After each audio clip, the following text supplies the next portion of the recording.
Doing? Good. Great. Alrighty, let's call this meeting to, we'll stand first and do the pledge. Pledge allegiance to the flag of the United States of America and to the republic for which it stands, one nation, under God, indivisible, with liberty and justice for all. We'll call this meeting to order at 6:40, just a few minutes late. I apologize for that. This is a regular school board meeting, October 12th at the high school. Looking for a motion to approve the agenda. So moved, Julie. Second. Is there any changes or additions to the agenda? Brooke just handed me some correspondence, which I will discuss under other business. It's a donation, so I'll just discuss that under other business. Hearing nothing further, all those in favor of approving the agenda, please say aye. Aye. And anybody opposed? Looking for a motion to approve the minutes from September 28th. So moved. Any questions, discussion, corrections to those minutes? Hearing none, all those in favor of approving the minutes, please say aye. Aye. Public comment. I do not see anyone here in person. And if you're attending the meeting remotely, now would be the time to speak up if you have a general comment. I'll give you a few seconds.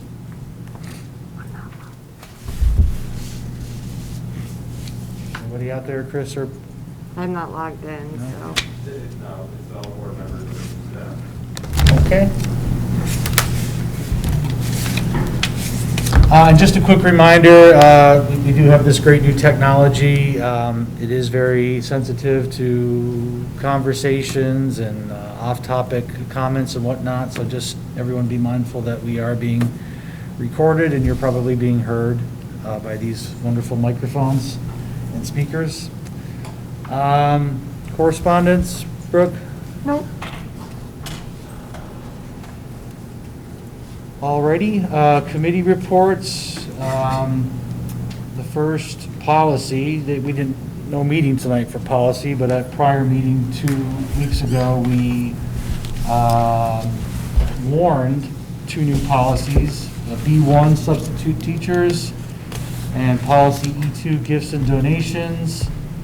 Now we're looking to formally adopt those policies, so I would be looking for a motion. Let's do them separately for each of those. Make a motion to accept policy B1. A second. So Julie with the motion, Peter with the second. Any discussions or questions on policy B1? How are we looking with substitute teachers? We could use some more. Okay, so we have some. but We have more. some. All right. Right. And again, real quickly, this was to just change the pay to a per hour? No, as determined by me. As determined by you? Yes. Okay. Any other questions? No, but remember, we can all be substitutes now. Yes, I've heard that. Well, just in terms of requirements? School board members can now be substitute teachers in school, in their schools. Oh, ours, we've been doing it for a while. Oh. You can get a waiver from Oh, the okay. education They've secretary. increased them. Put it that way. A lot more. Alrighty, all those in favor of approving policy B1, substitute teachers, please say aye. Aye. Or adopting, rather. Any opposed?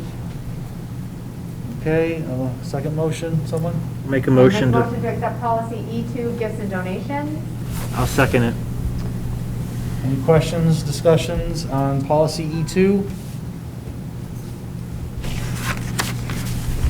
Okay, and again, the quick summary here is the board has discretion to accept or refuse donations. For over $1,000. For over 1,000? Yep. Okay. Hearing no further conversation, all those in favor of adopting the policy, policy E2, please say aye. Aye. Anybody opposed? Alrighty, Finance Committee just met. I will give the floor to Glenn. So we met, we kind of a short meeting, but really just looking at the overview of the budget process, started to discuss new board priorities, administrative priorities, kind of thinking about where we want to go and how we're going to get there. But it was just really a kind of a scratch on the surface, and hopefully starts to stimulate some thinking. Cheryl had updated us some on some of the things surrounding COVID funding. To date, the school has spent $200,000 in the district on some COVID things. Hopefully reimbursement for that is coming. We do not qualify for any FEMA funds, but there are Corona relief funds, and that application has been submitted. Hopefully, if approved, that would be $786,456 coming our way. And there's also some ESSER funds. And although the application hasn't been submitted yet, we're still kind of looking at some of those numbers. But that could hopefully be another $465,000. So more on that to come. One of the nice little things, Cheryl got but we had heard all spring about the shortfalls in the state education fund being over $100 million.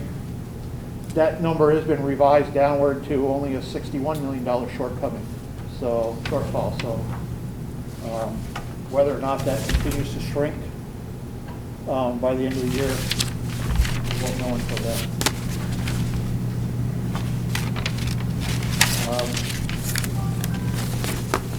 And then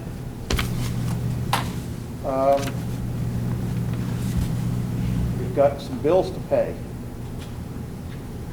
And so I would make a motion to pay the regular operating bills in the amount of $2,412,810.95. Second. Is there any discussion about the warrants for operating expenses? Questions? Hearing none? Hearing none, all those in favor, please say aye. Aye. Any opposed? Glenn? I'd also like to make a motion to pay the food service bill in the amount of $4,402.42. Second? Any discussion on the food service component? Hearing none, all those in favor of the warrant for food service 4,402, please say aye. Aye. Any opposed? And then grant payments for the period of 9/11 until October 8th in the amount of $42,001.27. Second. Any discussion on the payments for grants? Already hearing none, all those in favor, please say aye. Aye. Any opposed? Anything further, Glenn? I don't have anything. I think Brooke may have some things to touch on later, but I had a couple finance-related questions for Cheryl.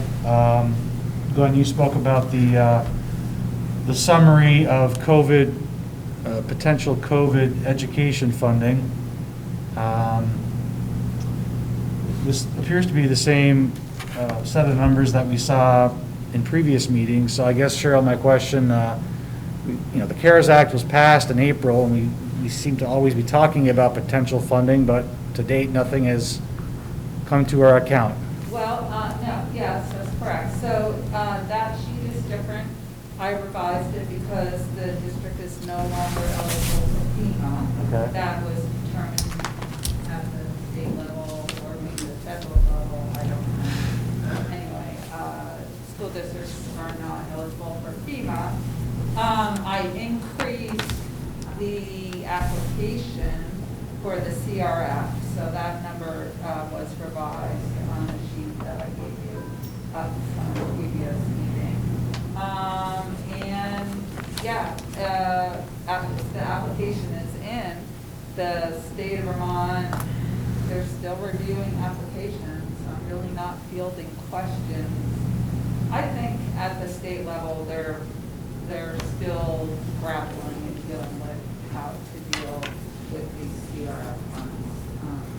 I thought the funds were supposed to like go right directly to the the school districts. So how is? In large states, they go directly to the they may be going to the school district, but in the state of Vermont, they go to the Agency of Education first.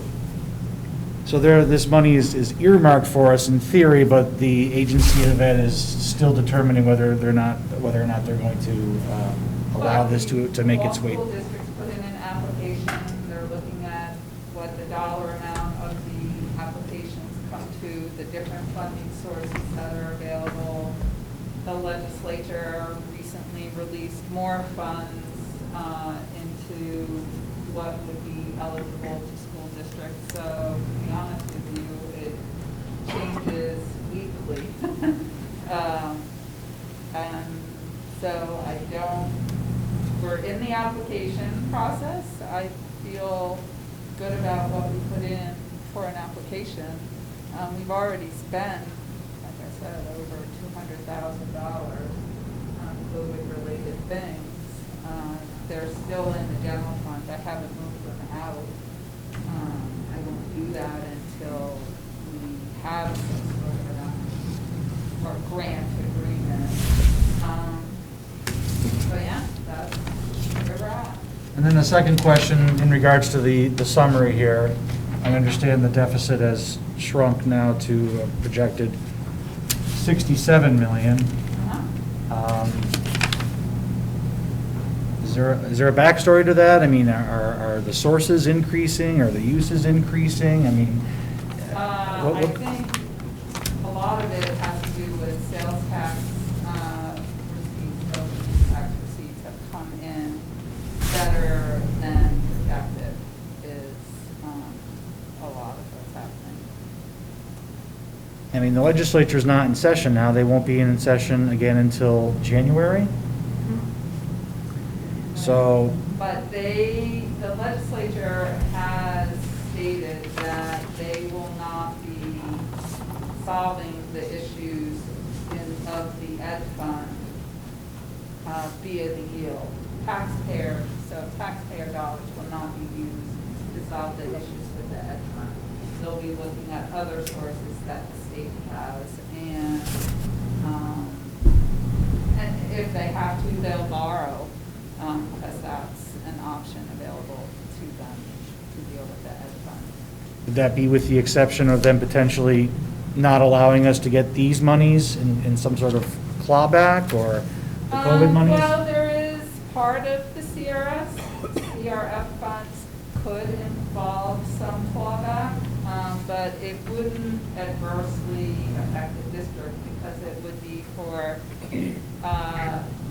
expenditures that we had that would be, for lack of a better word, repurposed. We budgeted for it anyway, but we used the money in a different way. But almost all of what I put in is expenditures over and above our operating budget because unlike other school districts, we're fully in operation right now. So for districts that may be doing remote learning, they're using their budget in a different way than they originally planned because they're not operating the building, they don't have all the kids in, they're not doing their busing. Not for us, we'll have very little, if any, because we're really operating as we normally would.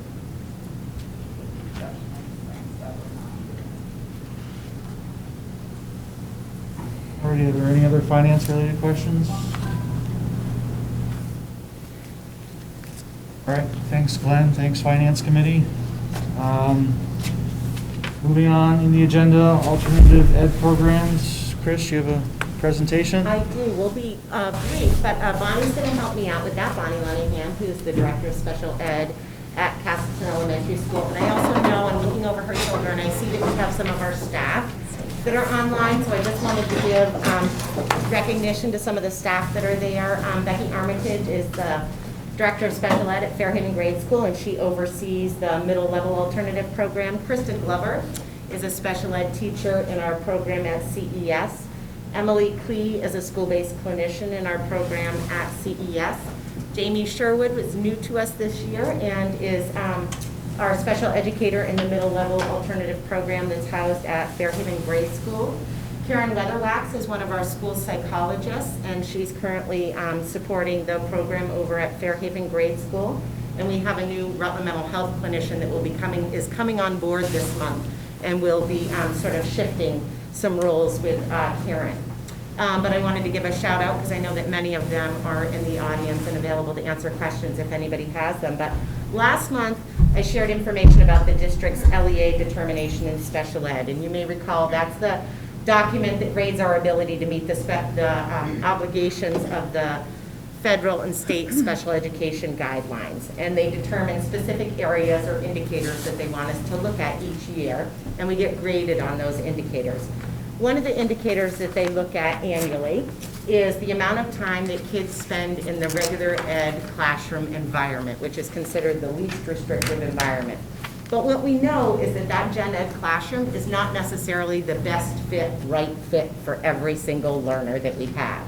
So we have some in-district alternatives that we've developed over the last 4 years to give our kids a better academic experience, a better social emotional programming, and to have a better potential to transition them back into the general ed programming and opportunities, classrooms, and activities. So we are in, you have within your board report, there's a description of each of the classrooms or the programs there. But we wanted to talk a little bit about, give you some more detail that's not included in there. So just before we get started, a couple of additional notes is that we have permission from parents and kids to be able to share their pictures, their quotes, things like that.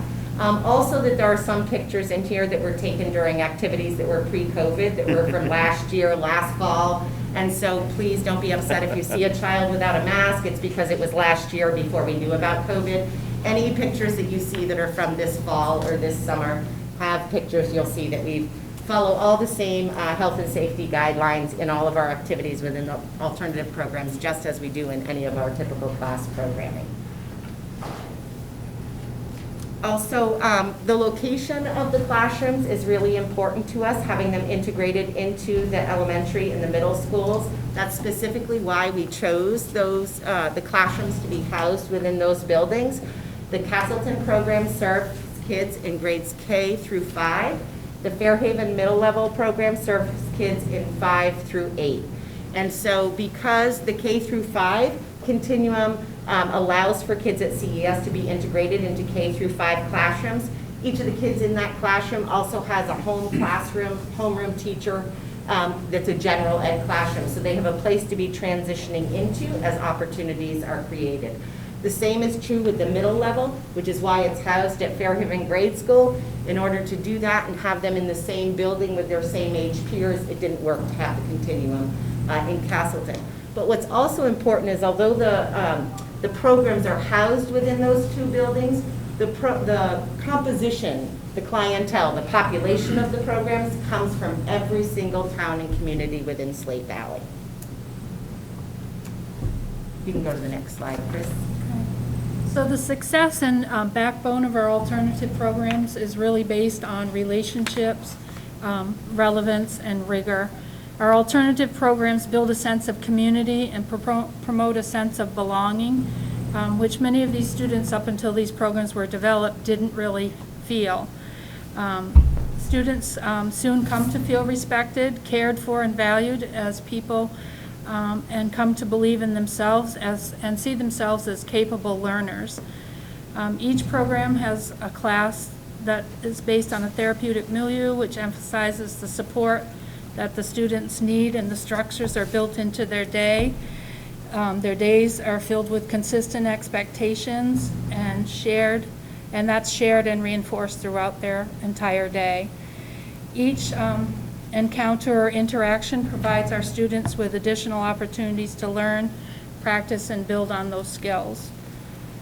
We offer a challenging curriculum, which they are in with their regular ed peers. We ensure that students have access to the general ed curriculum, as Chris said, and their peers as much as possible.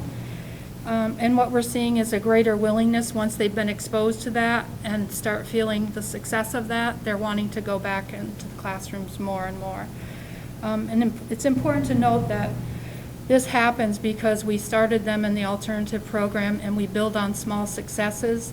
They start going in for little bits of time where they're feeling really successful, and then before we know it, their confidence is growing and they're adding on to those times.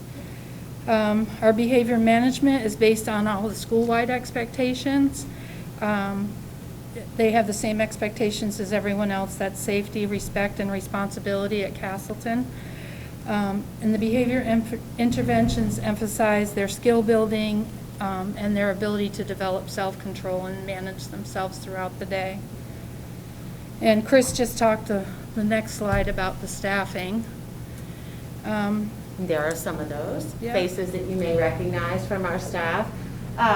And the goal for many students, as Bonnie talked about, is reintegration into the regular ed classroom.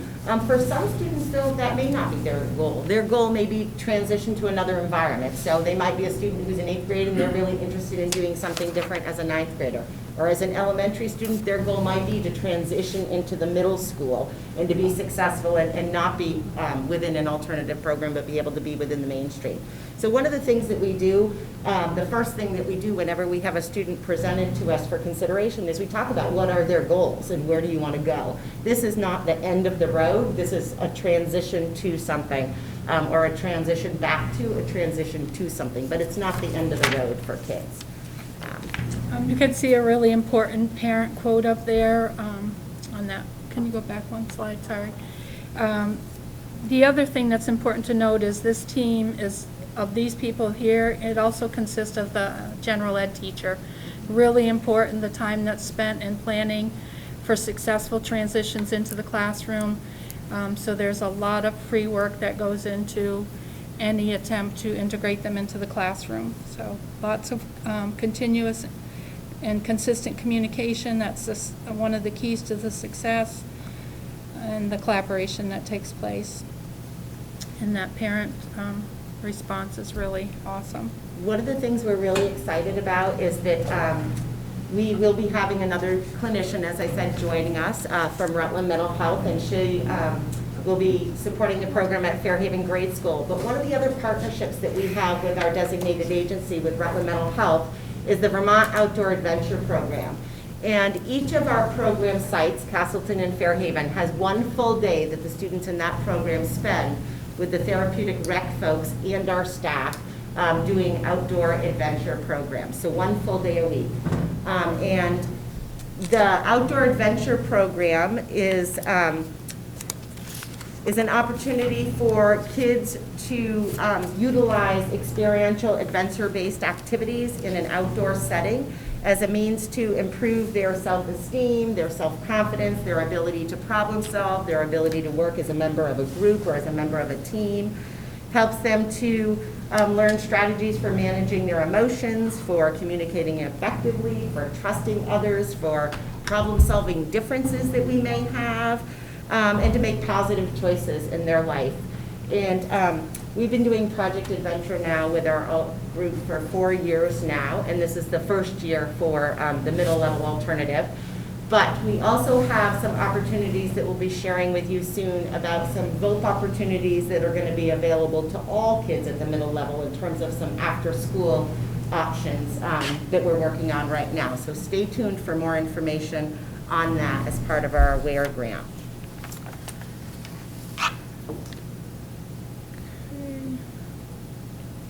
One of the things, you can go to the next picture too, Chris, and you can see some of our students engaging in a variety of activities there. Throughout the seasons, we go no matter what the weather, so they need to dress for snow, they need to dress for rain.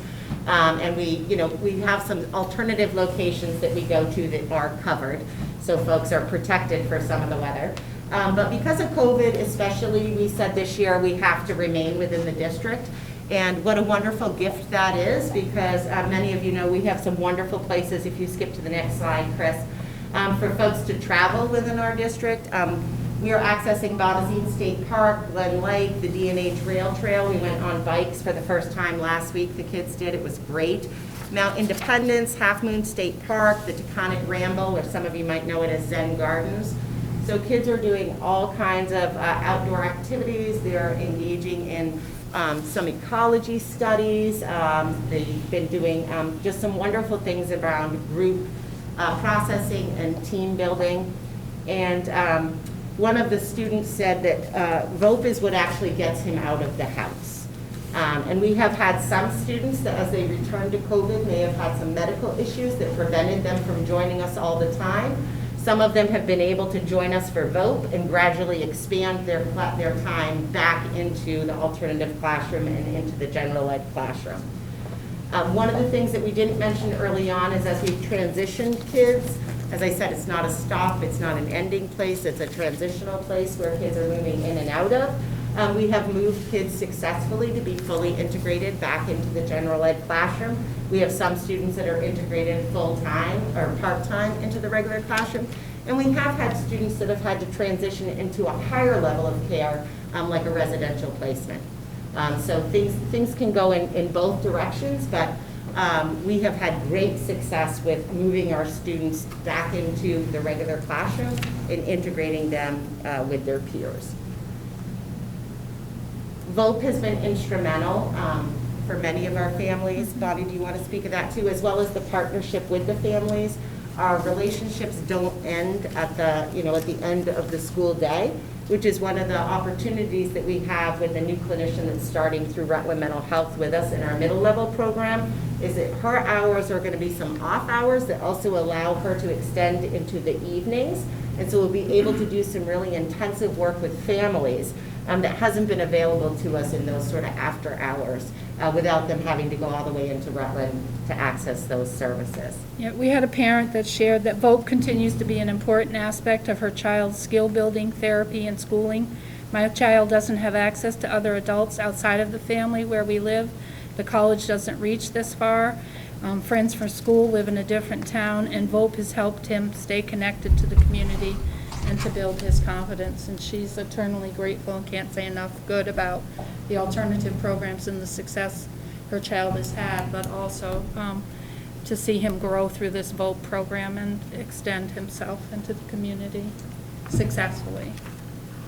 The other thing that I would note is that we are only taking students from our district. We do not run this as a tuition program because we have significant needs within our own district, and we also find it's very important to keep our numbers small in terms of being able to provide the intensity of programming and intensity of services to students. Our goal is to provide those intensive needs and be able to move them on to the next step to help them meet whatever their educational goal is in whatever environment that is. What we're working on right now is continuing that journey. So we first started with the K through 4 continuum and expanded to K through 5. We now have a K through 8 continuum, and we're working with the high school to further develop our 9 through 12 continuum in this area. So please stay tuned for more details as we ramp up the budget season. So looking at more opportunities to give our kids some of that flexibility that we were talking about in the finance meeting, and recognizing that not all kids need the same traditional program, that many of our kids have many gifts and talents, and they might be able to show them off and utilize them in different ways if given different opportunities in different environments with different types of programming. The last thing I would say is it's allowed us to keep our kids here in our community. It used to be that we sent them all out to Success or to other programs in the Rutland area or surrounding areas, and it's really great that we can keep them in their own school community, see them re-engage with their teachers and their fellow peers. Absolutely. So we are certainly available to answer any questions that anybody has, but we just wanted to give you some highlights of two of the alternative programs. We'll be coming back intermittently throughout the year and sharing some information about some of the other alternatives as well. But these were two of the programs at the elementary level that we wanted to highlight tonight. I have a question. Sure. Is the presentation done? It is. I'll go sit down.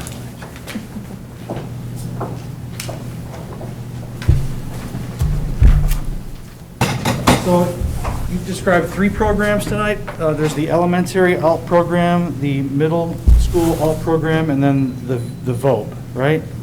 VOP is part of both of the other programs. Just 2 programs. VOP is an integral component of both of them. It takes place 1 day a week for each.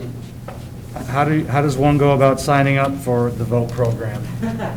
So you don't get to sign up for VOP independently. It's a component of the alternative program.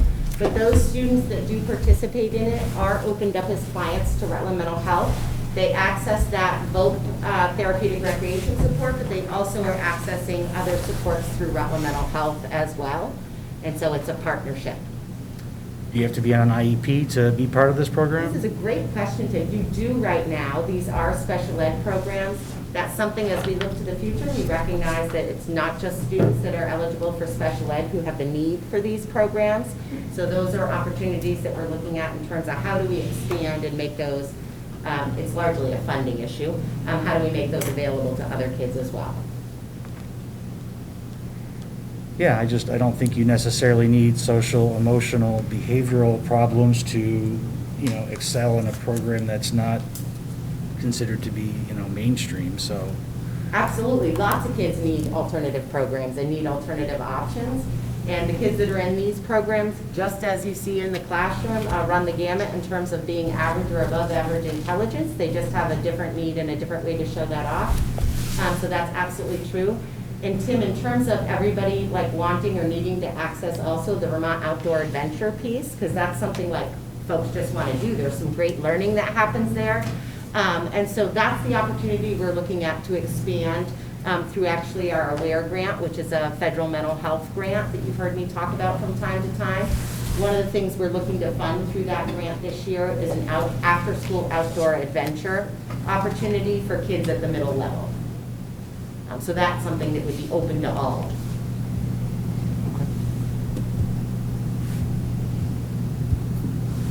I wildly support this. I think it's wonderful, and I would encourage you to increase the broadcasting net to get students of different backgrounds and profile.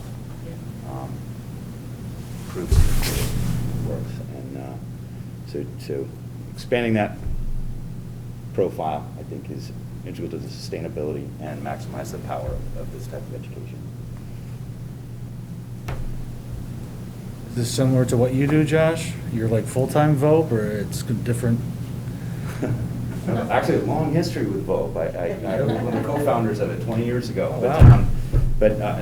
What I do is quite a bit different, but the anchor is still the natural world and the adventures within to get that shtick.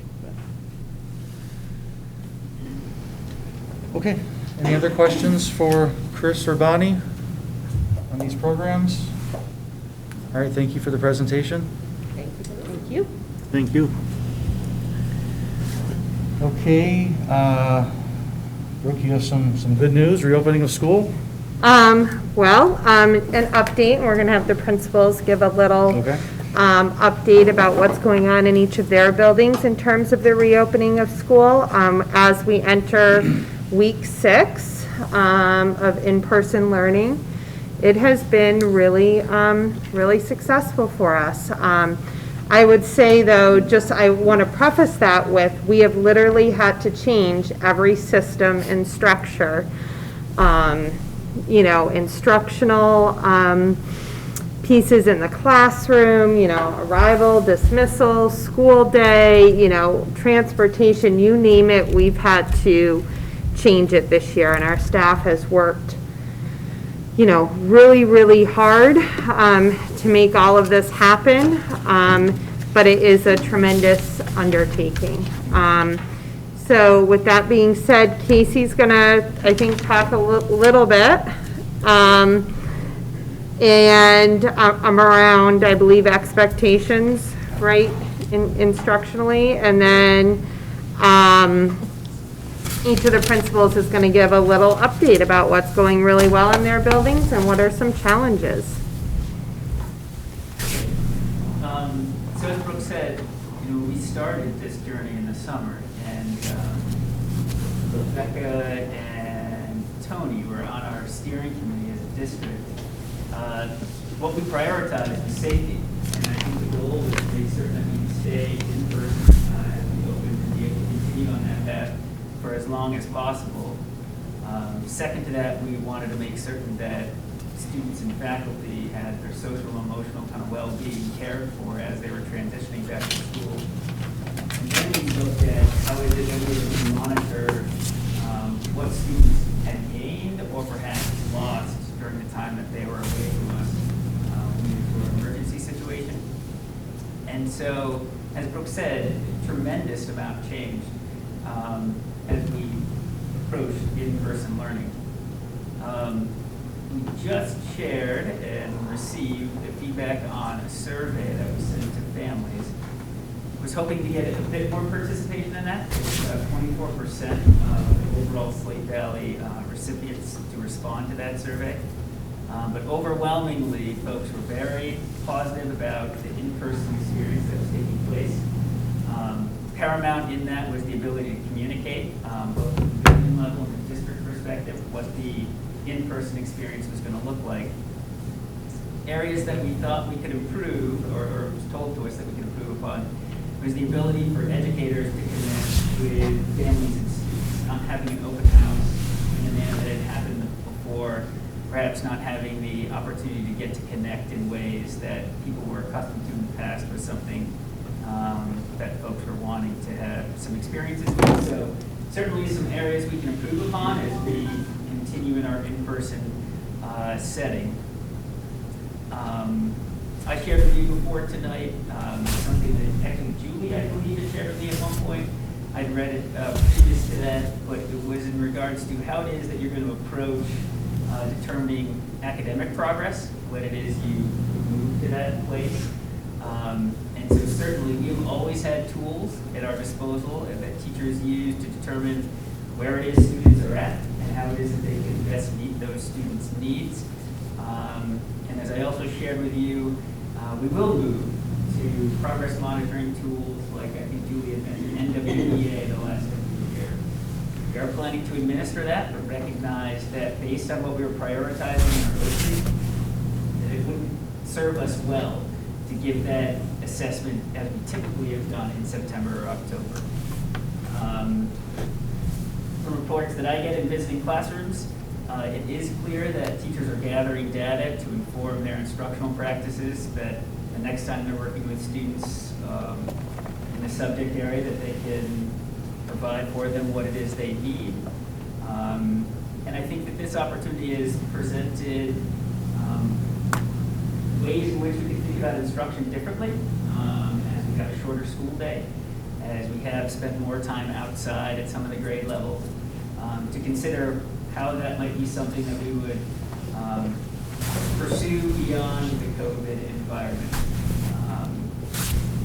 And so that's kind of a general broad overview. I think the question was asked the last time we were here about could we see a calendar or what was the thoughts around assessment and that sort of thing. So I provided those ahead of today. I can answer any questions in regards to that. But generally speaking, as we thought about our opening, we put teaching and learning at kind of a spot where we needed to make certain that it was safe to be in our schools. We needed to make certain that as we started, and I know 6 weeks may feel like a long time, we have a drastically shortened school day. And we'll hear from principals how the responsibilities in classrooms are much, much different than they were before. The amount of time that you have to work on gathering data to respond to change instruction for the following day, it is reduced as well. And so that's where we're at currently. We hope we continue to stay in person and that we continue to see areas that we can improve and perhaps find better, smoother systems where we potentially could find additional time to monitor student progress. I don't know if you have questions for me before principals talk, or if you want to wait and listen to them and then ask me questions after. Otherwise, I'll just kind of hand it over, and I don't know, Tim, if you take the reins back, or if you want me to go to my left, and there's... If there's no further questions for Casey, then we can start with the principals here in person, and are there any others Yes, online? the rest are online. Yep. All right, I guess Amy. Well, there you go. You can go first. Hi, Amy Roy, principal at Benson Village School. I actually put this out to my staff on Friday and said, think about it over the weekend, come in Monday. Let me know what you feel have been the successes and challenges. As a principal, you have a different view sometimes. You're kind of looking bird's eye at what's going on. And we get together, there's been a lot of discussion, but I really wanted to hear from them, so I kind of let them put some things out. So I'll share with you kind of what came forward from the staff. For successes, mask wearing for all students ages 3 right through 8th grade. They have mask breaks. They can go out and, you know, if they're separated and whatnot, take them off. They don't want to. They love them. They're wearing them in the car to school. They're wearing them home again. It's just become a part of their norm. They're not playing with them. They're not fidgeting with them. So we were super impressed, and made us realize that was an adult issue that we had put on the kids. So it was great to see that. They're following the new protocols probably better than a lot of the adults. They've just kind of accepted that this is what they do. For teachers, teaching in different ways and the nature-based learning has been a tremendous boost just to them in their own professional growth. They're loving being outside, looking at things in a new and different way. Sanitizing and hand washing, we've all remarked that we have less fall illness all the way around in general. You know, we have the same concerns when we follow the flow chart with sniffles and things like that. But the kids aren't bringing it into school. So it's really nice to see the kids who are in physical attendance aren't, you know, usually suffering with a lot of those colds that go around. Behaviors on the whole are better. Kids are being super respectful of personal space. You know, almost non-existent issues in the classroom, nothing happening on the bus with the bus monitors, and you know, it's not even really their role to be on there for behaviors, but it's really been quite lovely. Overall, students are engaged and enjoying way more than complaining about the COVID world. We notice the kids and staff, they're still laughing, learning. It's all been pretty positive. One of the things we were happy about with our parent survey results that we got was communication with families came out several times as something we're doing well. So we're happy about that, but we want to make sure we continue it. We do have our challenges, though. I think the biggest one that came out is just not being able to practice sharing and working together with kids, not being able to have kids join together, share manipulatives, physically be right next to each other working on something. I know for our music program, having to refrain from singing has been really tough. It's been difficult for the kids. So that's something that we're still kind of struggling with. We have a few things with screening. We've gone through a lot of health screening forms. We've realized that parents have multiple vehicles. And then sometimes when you put extended family members in there and also some daycare folks, it seems like families have quite a few forms floating around. So just trying to keep those in check and knowing what we're doing. And then the only other thing that we've kind of been getting repeatedly is just really trying to find the right way to help families understand the flow chart, and even some of the doctors we're working with to understand that Vermont Department of Health COVID flow sheet and why we're doing what we're doing, and sometimes the phone calls we need to make. It can be a little difficult, and we really put ourselves in the shoes of the parents and try to understand that and have really lengthy phone conversations to make sure it's understood why we're having to make decisions and our child has to stay home or something like that. But that's kind of where we're at right now. You know, it's been more positive than negative, which is good, but there's still some things that, you know, are missed, for sure. Thank you. Yes. Go ahead, Deb. So we've been in school 6 weeks, which seems like a long time, but when you look at it, it's been 25 days of direct contact with kids. And we gave our teachers 2 things to focus on: relationships before rigor and connection before contact. It was really important to spend time reconnecting with our kids because we haven't seen them in 5 months. and that was critically important. The second most important thing that we needed to focus on is really doing some explicit and mindful teaching of the new routines and expectations in our building. And as Brooke alluded to, we literally have changed every single routine and expectation, from how we arrive, how we come into a building, how we use the bathroom, how we eat lunch, how we walk in the hallway, the stairwell, the list goes on. And teachers had to really spend a lot of time teaching those expectations and those routines and supporting kids with all of that. On average, it takes, they say, 66 days for a new behavior to become automatic. For some, it's less, and for some, it takes longer than that. And having that time has paid dividends. We just had a PBIS district meeting, and we looked at our district office discipline referrals. In the first 25 days of school, we've had a significant reduction in discipline referrals, down over 70% in our building from last year, and all of the schools saw similar results. There's also been a tremendous reduction in tardiness and absenteeism, which is fantastic.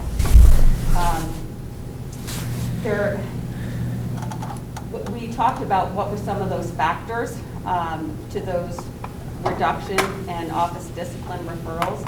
And one teacher brought up the fact that one advantage is that they've noticed that students having to stay in their own space in a classroom and have their own materials, there isn't the conflict with sharing.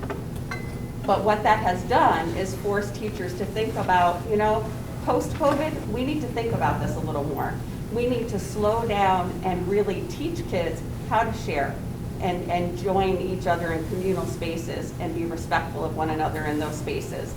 So that was an eye-opener from a teacher's perspective in the classroom. Things that seem to be working well. Our arrival and dismissal procedures, we love. Being outside, greeting kids and families every morning has been fantastic. In the beginning, students, you could barely get a hi out of them. And this morning, I started counting all the kids who initiated a hello to me and told me to have a great day. It was amazing. There are some components of that we certainly want to keep after COVID. Teachers are connecting with their students' families through Google Classroom, Seesaw, Classroom Dojo, in addition to emails and phone calls. The connection with families has been huge. And the amount of technology and pieces that teachers have implemented on their own, really teaching all of those electronic platforms to kids. They've been doing practicing Google Meets. So if we do go remote, kids know the expectations, the routines of what's expected when we are on a Google Meet, how to turn in work, how to access their work. It's been huge. Other components, I just need to acknowledge other groups as well. I mean, our nursing team has done an amazing job connecting with families and staff and supporting people in making decisions about, do I come to school or do I not? Our custodial team is working tirelessly to keep our building clean and sterile. Our office staff also working hard. They've had to schedule every student, excuse me, who's on an educational plan, 504, EST, IEP. They've all had to schedule meetings for every single one of those students, which has been huge. The purchasing and distributing of all of these materials that we've needed, I mean, they have worked tirelessly as well.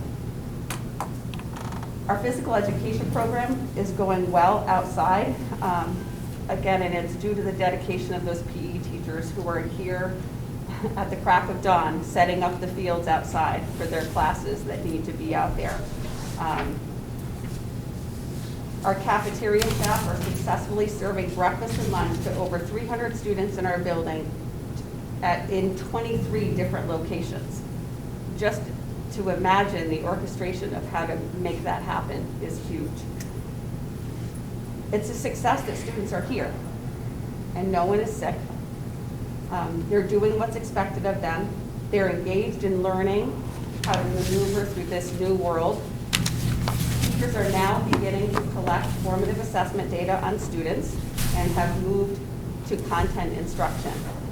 Today I've been meeting with a number of teachers over their goals, and they've shared with me that areas of concern, math skills so far seem to be stable, while reading and especially writing skills are weaker. They're finding writing specifically because, again, they've been on Chromebooks and it self-corrects for you.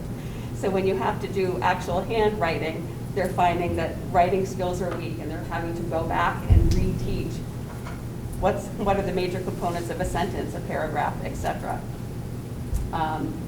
They're ready to, again, increase their rigor as we move forward. Some of our challenges, teachers are having to develop new instructional practices that work given our health and safety guidelines. Our classrooms are full of desks. We've had to remove much of the furniture. Very few classrooms have a table where a teacher can bring a couple students to do some small group instruction. That's challenging. Our whole reading process is a guided reading model. It's hard to do that in this new structure. So they're trying to figure out new instructional practices that are going to work given the safety guidelines that we need to follow. And that also leads to providing intervention too, and trying to group kids appropriately and not commingle students. So those things are being a challenge for us. It's also challenging to keep middle school students in pods. Developmentally, I think it's been a nice transition for 6th grade, but as you get older, 8th graders, it's hard. It's hard for 8th graders to stay in that same group of students. So some of those pieces have become challenging. Also, our outside space is very limited. Many of our outside spaces are not conducive to true outside classroom work. We are working on that. Chris Cole and I have met and we're working on some plans for that. Substitutes continue to be a huge challenge as well. Student isolation. Students are missing their friends in other cohorts, and that's a challenge. And lastly, I would also say staff isolation and staff stamina. People are working hard. We've been saying that we're in a marathon, but we're sprinting already. And we're just worried about the level, the stamina of folks to keep going at this pace. So we're working hard as an administrative team, trying to come up with ways of showing our staff how much we appreciate the work that they're doing, and trying to support them the best that we can. It's been a lot of work. No one's complaining. They're working, they're doing it. They're so excited that we've had 25 days with our kids in person. Thank you very much, Deb. Are there anyone else online?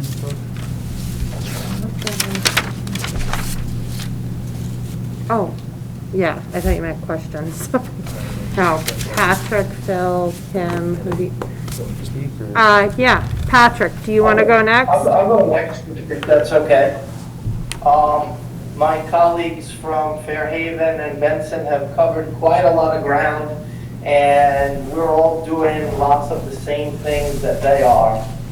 The first and foremost is that everybody, students and staff, are thrilled to be back in school and seeing each other. It's just amazing to be there and in person, and actually I dread the day that we ever have to go back to remote, because after being away for so many months, being together is just amazing. A couple things that are going well besides, there's not much left here that hasn't been already mentioned, but everybody is really excited to be using the outdoor classroom space, and it gives us an opportunity to build community. My nurse mentioned that in the past, students would come down and linger and hang out in the nurse's office and just kind of connect.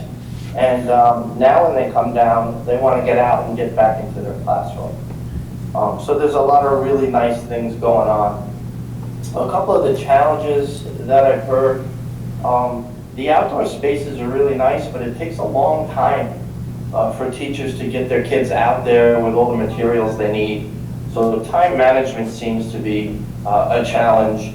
And something that Amy mentioned at Benson is, you know, teachers are doing everything differently.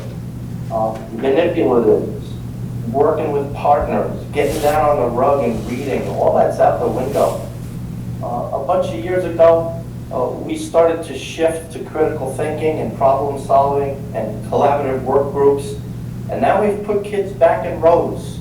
So everything that teachers do has to be redesigned and redelivered in another way. Another thing that's challenging is, especially for our young students, is to be getting them ready to go remote learning in case we have to.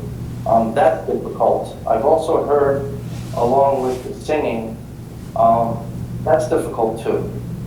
One thing that really hurts is, especially being away for so long, is when we have to send students home because they have one or two of those symptoms, runny nose, maybe a sore throat. It's tough to have to send them home. And for me, my biggest challenge is I can't see anybody's faces. Nobody can see me smile. When I talk to folks, we don't know if they're upset, if they're happy, if they're smiling, if they're laughing. It's really hard to read everyone's eyes. And for me, that's one of the biggest challenges. But building community is one thing that we've all cherished. Kim, I'll pass it on to you. Okay. Did anybody have any questions for Patrick before I went on? No, we're not seeing any. No. Okay, all right. So I'll speak for Castleton Elementary. Ben is also on the call, Ben Worthing, so I'll turn it over for Castleton Village when I'm done. So I'm speaking to Castleton Elementary. I like to start with the challenges first so that you end on a high note. That's just my style. So some of the challenges it's funny that Patrick just ended with that because that's what I was going to say for a challenge. Those masks, our staff really feel, you know, we have a pretty large staff at Castleton Elementary. They feel kind of disconnected and not being able to see each other's faces, not being able to have our large in-staff meetings and those kinds of things. So that's been a challenge. We have lost a couple of really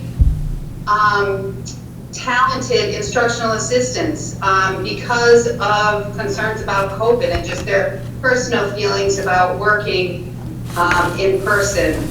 And so those particular ladies made some solid relationships with kids, and so that's been kind of hard to have to replace folks like that. The other challenges that my colleagues have mentioned, outdoor classrooms and equipment and things like that, are definitely, I would concur. For our successes, I would say outdoor classrooms, biggest success. I don't know if you folks are able to look at the Castleton Elementary Facebook page on a regular basis, but we've got some pretty great shots of our outdoor learning spaces. And we know that those spaces are a gift. And our teachers are taking full advantage of that. So that's been really fantastic, and that's something I think is going to stay long after COVID. Our second grade teacher, Ms. Janney, is working with one of our learning coaches, Kristen Whitman, who have connected with a gentleman from Casella, who's a project manager, Kyle Cornell, who happens to be Stu Cornell's son.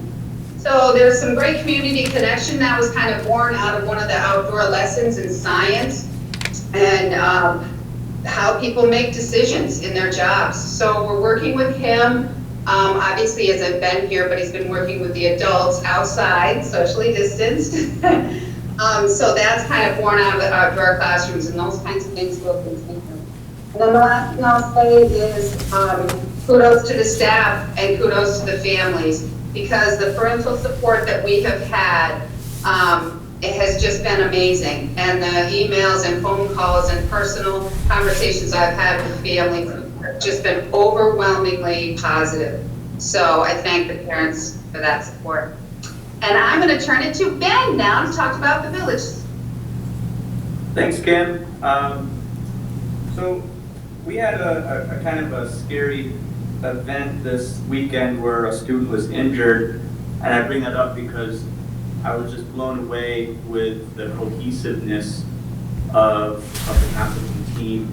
We had counselors in the school prepared to talk to students and help students process the event, and it really did blow me away. I think the team at CBS, along with CES really adding that support, has been amazing.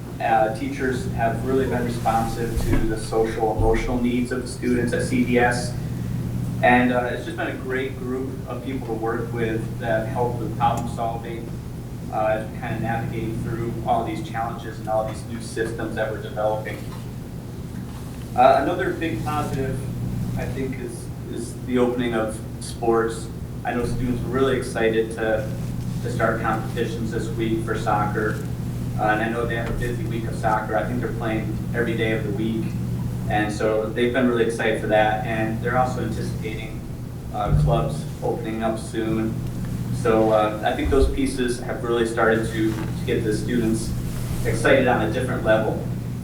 I know for myself, I've been really excited about the drop-off and pickup of students. For one part, it's just, how well can we organize this and make it work? But really on a much deeper and meaningful level is the conversations I've been having with parents every morning and every afternoon has been great. It's been just an excellent connection point that I plan on continuing well beyond anything COVID related. The CBS teachers, with the goals that we've just put together, we've chosen to do two pretty overarching common goals. And one is to increase communication with families and to really put a big emphasis on positive communication with families and making sure that we're, for every time we might need to call with an issue around behavior or something like that, that we're also calling with just recognition of how well students are doing. And we're also really focusing on engaging students through the use of technology. And that's part of our larger goal of that preparation for going remote. And I think for a challenge, I want to keep it right on that remote piece is a challenge, and preparing to go remote is a challenge. And as a teacher for 17 years, I would say every single day of my teaching career, how to teach better was always a challenge. And I think the moment where that doesn't become your number one challenge is when you start to go stagnant and you stop seeing the improvement and the increases that you need as a professional. So, right now we are really focusing on preparing to go remote. I've kind of stolen a line from Nancy Pelosi saying we don't agonize, we organize. So we're really preparing for that. And it is a challenge, and I think it's going to remain a challenge, and I think it's a healthy challenge that we're going to keep focusing on and keep pushing forward with. And the last piece, and I think everybody said this tonight, is the challenge for students of reducing the mixing that can happen between pods and staying in one class. I think, is unfortunate, something that we need to kind of to keep for safety and to ensure that we stay in school, but nonetheless, it's pretty challenging for students. Thank you, Ben. Thank you. Mr. Hall? Hi, Tim, how are you? Doing well. Good. So, we have some similarities to my colleagues that have already spoken. But I will say, I'll start with this. I think this has really gone about as well as it could have.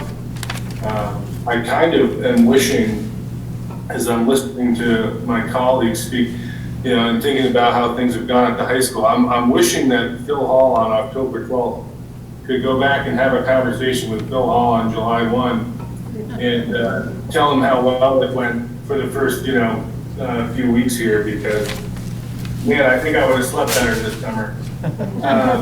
But no, it's really been going well, and you know, I've got some quick notes here to talk about. But you know, the thing I want to start with is we talked way back at the beginning of the year when it was just teachers about attitude and effort, and how those two things were going to be paramount this year with our teaching staff. Excuse me while I let my dog out.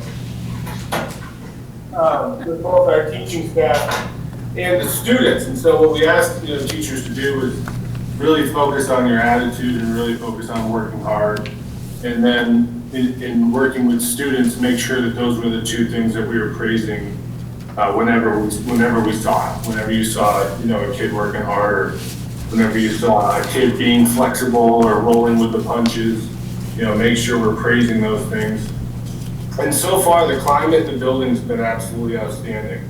I could not be more pleased with the energy in our building. It's been really positive, and our student attitudes have been wonderful. I've been reflecting a lot myself, and I asked the staff to do this as well, reflecting on how we would feel if we were high school students right now, and just knowing that there's sort of disappointment at almost every turn. Especially at the beginning, and so I've been really shocked by the way our kids are handling this, and that's a reflection of the modeling that the adults in the building have done. And so we're really pleased with where we're at in terms of climate. The student compliance with health and safety protocols has also been outstanding. I really thought we were going to have a lot of issues with masks and with proper distancing and with sanitizing. Again, just thinking about who I was in high school and just, wondering how they would react to all of the expectations we had. It's been absolutely great. I've had, I think, one mask issue reach my office. And let me tell you, we don't have a very long leash with masks. So for me to only have had one conversation with a student about proper mask wearing to this point is really impressive. And there's been some unintended positive consequences of the way we've reopened school. According to our teachers, we're receiving more student work than we were even pre-COVID last year. And that's, due to the way we're doing remote attendance. We're requiring students to submit work in order to be marked as present, which is consistent with the way the state recommended that we do attendance on remote days, and that has led to teachers receiving quite a bit of student work. They say it takes a while to grade those things, but they're happy that they're getting it. Behavioral referrals, I heard Deb mention this and maybe others, but our behavioral referrals are way down in compared to last year and the year before. We have coached more teachers into taking their classes outside, which is kind of funny because now that it's getting a little colder, we're actually seeing more folks taking advantage of those opportunities. But that's been a cool thing because that was not going on very much at the high school in the past. We've been able to offer sports now for a couple of weeks, competitions, and there really haven't been any major issues. A few things to tweak, but other than that, I know our students are really happy to be able to take part in athletics, and we just had our senior night for girls soccer, and we'll have senior nights for all of our other teams, and that's really great. Those are some of the pieces of the high school experience that we've been able to salvage. And so we're really proud that we've been able to do those things. And our coaches and our student athletes, they've had a lot of new responsibilities, new expectations, and they've been doing very well with those. And then the boarding screening process has gone really well. Another thing we've had to tweak a couple times, we've recently moved that process inside. It's a pretty major shift for us, and thanks to the flexibility of our students and our families, and a big tip of the cap to the folks that are doing screening for us in the morning. That's been going really well. So Those are a lot of things that we're really proud of. A few challenges, remote learning every other day, it is still something that we're aware that, we just don't do as well as in-person learning. And, that's a bit of a concern when it's every other day. But we're already, executing that better than we were at the beginning of the year. Certainly a lot better than we were in the spring. And the fact that every remote day is sandwiched by 2 in-person days has really been helpful. And so we don't feel like we're losing a lot of time there, which is good. We did move to a block schedule this year. So, we are finding some challenges with pace, moving from year-long classes to semester classes. And we do have long periods, but that pacing has been something to figure out in some cases. Everything works different for every teacher, everything works different for every student. So we've been getting some feedback we're doing too much, we've been getting some feedback we're doing too little, and we're just trying to find that healthy medium that works best for everyone. We have had a few students that have been granted medical exemptions to access their entire education remotely. And so we're looking at that, and shout out to Chris Cole and Walter Ripley, Casey O'Mara. Those 3 guys have been a great support to the high school in figuring out how to best go about providing remote education to those students that need it on more of a permanent basis. But those plans are still coming into shape even this late into the school year.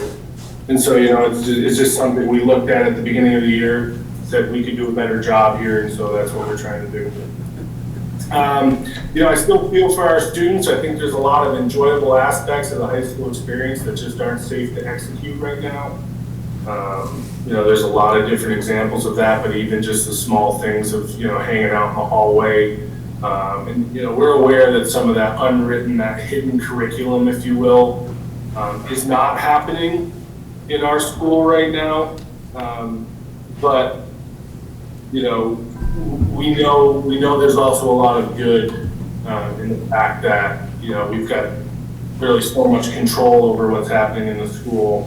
And those behavioral referrals being down is a positive that comes from the same thing. So, we're really happy with how well our students are doing and following expectations.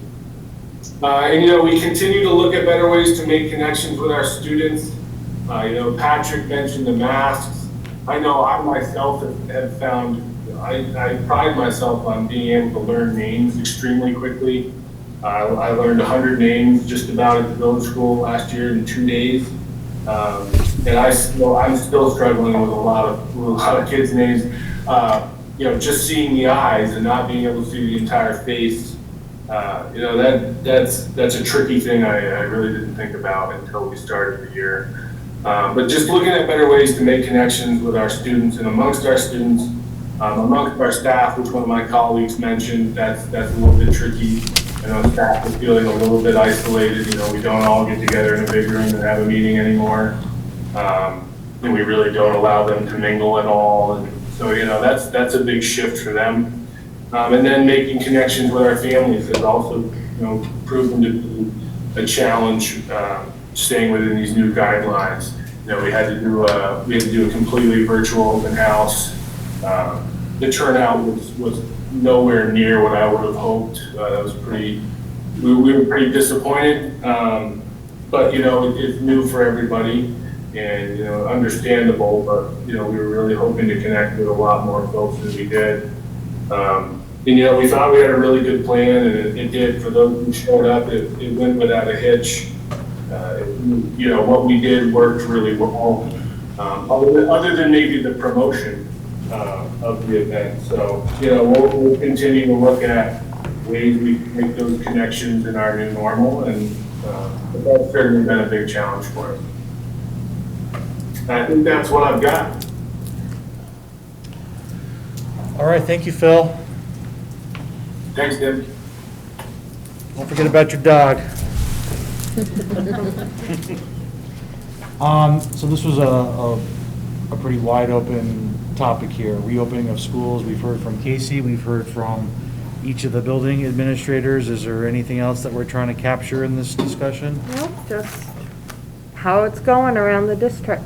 Okay. I mean, the big question for me, and Phil spoke about it, and certainly the question is more applicable to kids at the middle school level is, well, for the high school is 5 days, and for everyone else, the intermingling of the pod system. I know we're into stage 3. We've been into stage 3, 2 or 3 weeks now. What's your opinion? What's the trajectory of our ability to get back into the high school 5 days a week and maybe start exploring intermingling some of these pods? You know, it's certainly something that we've been talking about at the district reopening committees. The thought is we're supposed to be getting new health guidance from the Agency of Education and Department of Health in the next couple of weeks. I think that guidance should really inform our decision-making around that, but we also are entering, you know, holiday time, flu season, so I think all of those things are weighing heavy on our minds as well. When we spoke with the district reopening committee last, we did talk about possibly bringing all the students back to the high school second semester, so that would be end of January, if everything goes well through the holidays, and go from there. But I think a lot's going to depend on the health guidance, the new health guidance that's coming out, and also we're starting to see an uptick in cases around us. So, so that's certainly a consideration as well. I mean, things are going really, really well right now.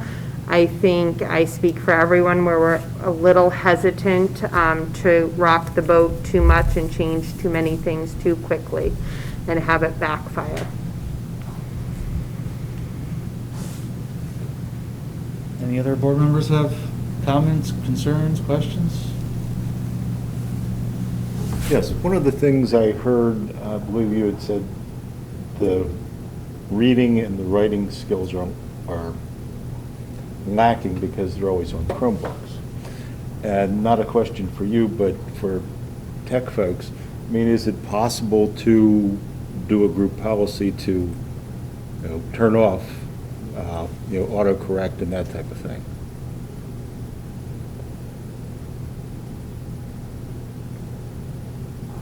I don't know, Casey could probably answer that. Technically, we probably could do it, but I don't know if it's something that we want to do or not. I don't know.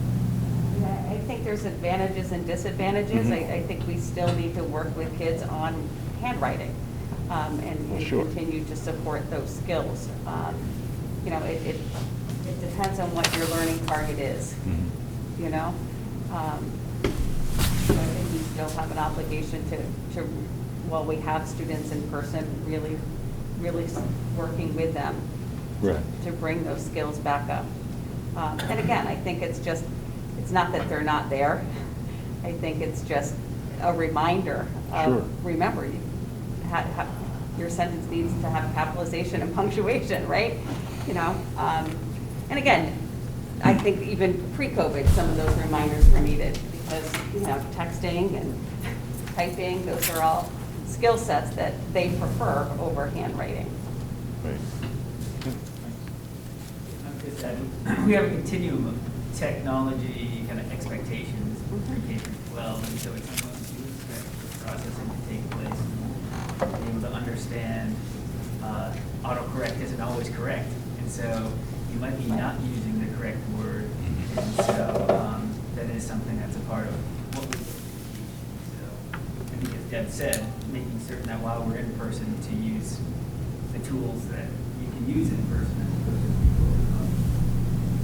I know you guys blocked Grammarly. Sorry? You blocked Grammarly. We did? Yeah, you can't get Grammarly on your student account, even the beta version. May have the game. The free beta version, I mean, there's ways around it, and they figure it out if they want to, but it will not work in a Google That's Doc. one of those unspoken tech skills that we didn't. And the autocorrect in Google Docs is way worse than the autocorrect in Word. So, they're not getting good autocorrect, put it that way, in a Google Doc. Anybody else? I guess just to move on, this whole reopening has been a balance of many different things, safety and risk and cleanliness and collateral fallout and unintended consequences. A couple of the principals brought up their concerns being that of isolation, whether it be staff, teacher isolation, student isolation. Since May, we've all had the luxury of being outside and nice weather, and certainly coming back to school, there's been an excitement about it, coming back together. Well, that's going to subside, right? I mean, it's getting colder, it's getting darker.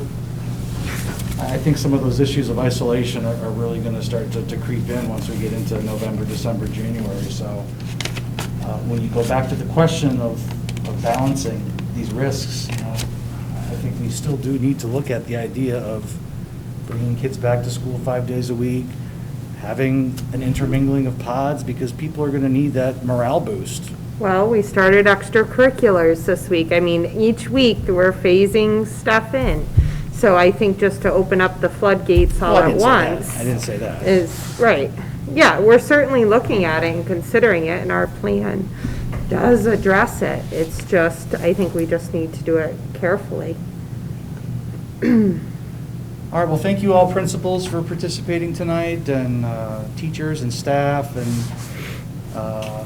I guess, Amy, off your point, biggest thanks to the kids. A lot of these problems we found out are probably more adult problems. The kids have just been superstars at adapting, so, that's why we're here tonight, is for the kids, and they've been A+ in their effort and their ability to adapt and change. They've made it possible, so thank you to the kids. Alrighty, so moving on to board retreat. I guess there's been some developments. We've talked about this the last couple board meetings. We're going to be offering steak now, and chicken, and different types of dessert. No, I'm just kidding. Go ahead, Brooke. So VSBA, the last time I spoke to them, they are not able to come and do a retreat in person, according to their guidelines. So they're happy to do it virtually. However, Tim and I spoke, and we weren't sure that that would be the best option for us. They're happy to do maybe a piece virtually, and then just we would do the rest ourselves. I just don't know where everybody is in terms of their thoughts on this.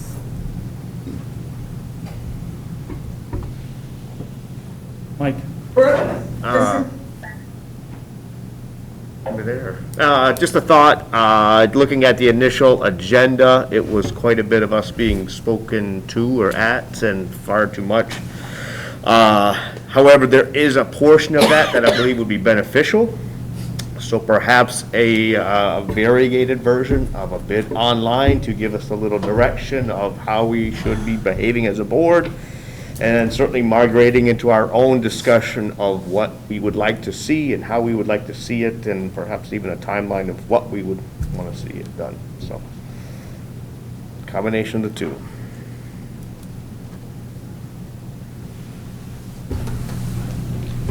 Rebecca, you had a question or comment?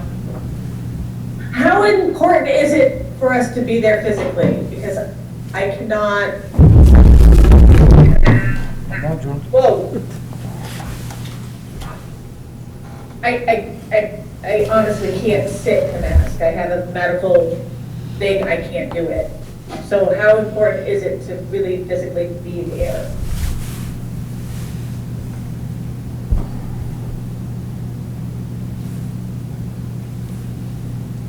Are you talking in reference to somebody from the SBA kind of giving us an overview?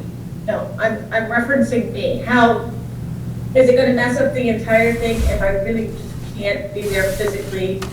I can't sit with a mask on. Kudos to everybody who can, I can't with my asthma. So I'm just wondering, is that gonna cause a really big issue? I don't believe so. No, we can manage that. Okay, So I guess the summary is, do we want to continue to ask this representative from VSBA to present to us remotely while the majority of us are here in person for the first half an hour to an hour, reviewing some of the board expectations, et cetera, before we go into our own breakout session? Or should we just skip the VSBA and focus on us and our discussion and our 5-year plan and our strategic plan, goals, et cetera? I think we should skip the VSBA. Just go into our plan, talking with each other. Well, I have a lot of new board members, like a lot of people who haven't heard it. So the role of the school board for 15 minutes, that can't hurt any of us to remember what the role of the school board is. What, it says here, what roles are designated by law, by convention, the structure, and et cetera, et cetera. And then essential work of school boards, if everybody reviews that, you can just ask them questions. You can just have a question and answer period. They don't have to go over every part of it, but if somebody has a specific question about policy or, I don't know, board superintendent partnership, maybe they have no questions. Maybe we submit questions ahead of time and they could have them ready to answer, and then it's even less time waiting. But I would hate to take that away from people who haven't heard it before. That's all. Or, yeah. Chris, do we have the technology to project people onto a larger screen? Okay. Any other board members have thoughts about this? And if not, or if so, maybe just a motion to take a straw poll to see where we want to go with this? Just have them do a short presentation and Okay. go over the bullet points, the main bullet points that we need to have reviewed.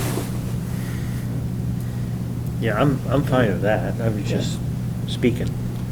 Can we submit questions? You know what I mean? Maybe ahead of time if they're. I'm sure. Yeah. Alrighty, well, I guess I'm reading that people would still like to have a component of that, and you can reach out to Sue and maybe give her the first half an hour of our board retreat to present.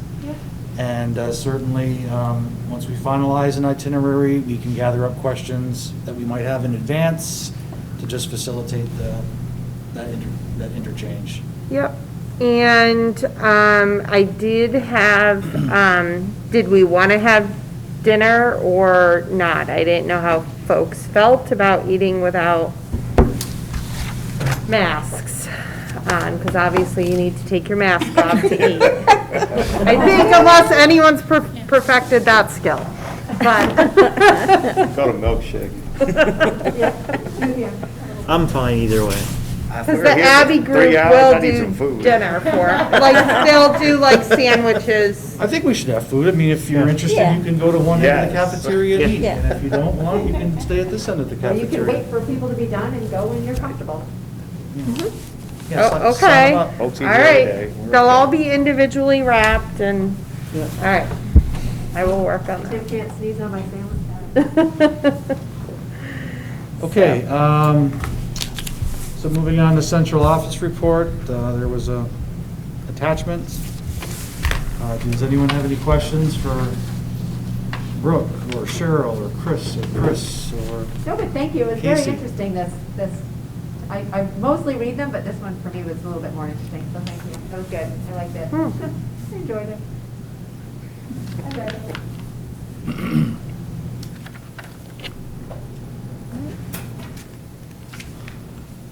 Casey, I was going to question you, but you already addressed it in your previous comments, but, you had talked about just retaining some of the practices that we're developing now, some of which would remain when we go back to normal, and on and on and on. So, I mean, I guess there's a lot in process, right?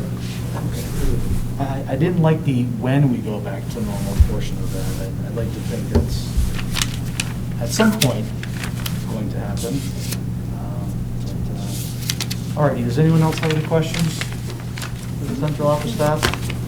All right, thank you for putting together that report.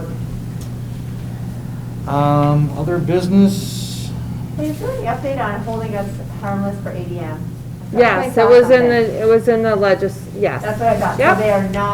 So we are not being Correct. penalized for homeschooling for this academic year. Correct. In my central office report, actually. That's what I thought, okay, Yeah. all right.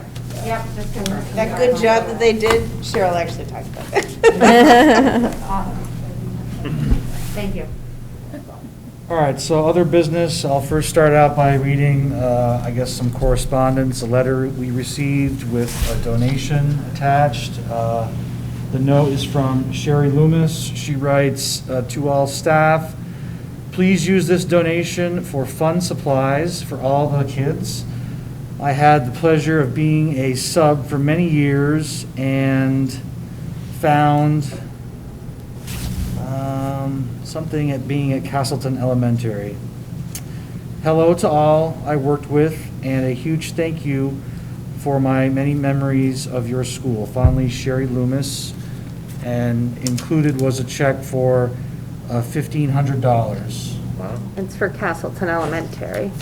And that's for Castleton Elementary School. The check is made out to Castleton Elementary. So, thank you very much. This is right along the policy that we talked about tonight, right? Yes. Gifts and donations. Yes.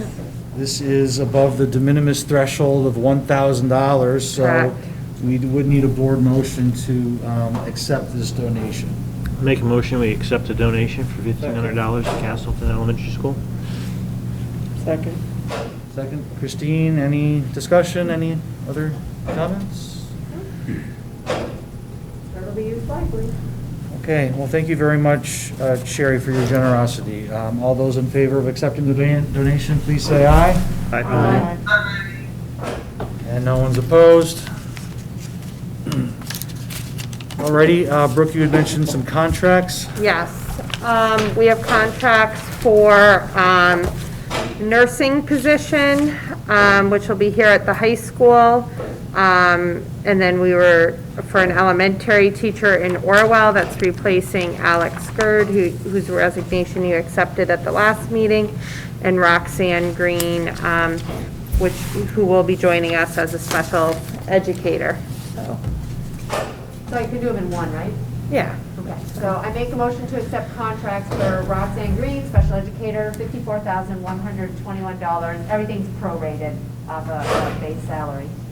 Lisa Valley, elementary teacher, for $39,165, and Sarah Trombley, school nurse, for $36,603. Second. Any discussion or questions on those contracts? Hearing none, all those in favor, please say aye. Aye. Anybody opposed? Any other? We don't Should know. we be worried about that? Doesn't sound good. If I have something that I just bring up, Sure, go ahead, Rebecca.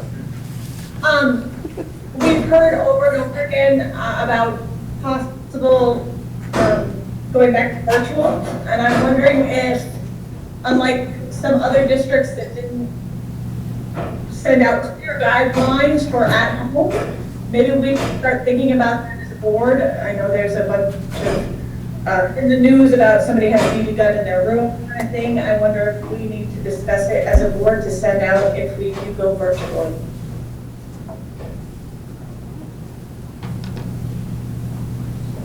Well, I mean- I think policy, a policy. That's from policy, isn't it? Each school, right? Or it would be a virtual learning procedure Yeah. that we would just send out to families. Yeah, that's, I mean, you're not It would gonna just be hit our You're not gonna expectations. hit every issue that could potentially happen. I'm sorry, I don't really understand what the question was. Can you help? So in the news, there's been issues where kids have been on and behind them, the parents have been inappropriate, or there's been a Oh, BB gun yeah, or okay, something like yeah. that. Yeah. So she's Okay. just concerned about that. yeah, I mean, I think we'll, would send out expectations as usual. The sound's moving. Moving around. How do we fix this? It's over there. The high school has a virtual learning component. So we've Right. already communicated that anything that's in view of your camera can be seen, and therefore the policies that exist at school are going to be held accountable in that learning space as it moves into a different environment. So if you see a gun or anything of that nature, Right. it's still something that Yeah. you can report, and the policies that we currently have in place are going to be carried out. So, Right. sorry, I didn't understand the question from Karen. Well, I just saw it in the news and said that it said numerous times that school boards hadn't sent out enough information to parents and they were going to trial and all of this stuff. And I just wanted to make sure that we were covered if we do have to go back to virtual. Yeah, I think we're in pretty good shape in that regard. Any other business? Can I just have an announcement? Sure, go ahead, Chris. We have a class here at the high school, the real class that Deb Eller-Hansen facilitates, and they are doing a care package donation drive to help support homeless youth and families in our district. And so they're working to collect donations to put together 50 care packages, and there's a list of items that are available on our websites for each of the schools. So just wanted to bring that notice to everybody. And if you have any donations and you're not sure where they need to go, just give me a holler and we'll be glad, between Nicole and I, to gather those up. Speaking of Nicole, I saw the United Way video. Super Yeah. fantastic, if any of you guys get a chance to see it. Great video. We can make sure we send it to you all. Yep. That'd be great, thank you. I was gonna say, was it on the Facebook? page? It was, Yeah, but I just saw it. in case, we But can was send it. on- I don't see a lot of that Yeah. stuff, so to We'll send email it. if you don't mind, thank you. Commercial, yeah, here as well. Nicole just does such a nice job. Such a nice job. For sure, she did a great job with it. Yep. And I guess not to have a discussion tonight, but just a thought, we've signed contracts tonight, we've certainly seen resignations and retirements come across our board. I don't think it's a stretch to say that, there's a shortage of teachers and Absolutely. educators. And, you would think that this pandemic could quite possibly push a lot of people out of the profession. Yep. So I'm just, how are we preparing, what are we doing as a board to find, recruit, retain, consolidate, make sure we've got the quality staff that we need in place to educate our kids? I know you're dealing with those challenges all the time. Mm-hmm, absolutely. All right. Any need for an executive session? Okay. Agenda building, so next meeting is just the retreat, no other business? Correct. And is it executive session? Is it PEG TV? Is it public? Is it It's just? not executive, we typically don't have it on PEG TV, though. Okay. But we can talk about things of a sensitive nature? We don't have to make a motion to go into executive session to talk about buildings, grounds, budget, this, that, or the other? I think we'll be all right. Okay. And that's it for tonight. Looking for a motion to adjourn. So moved. All those in favor, please say aye. Aye.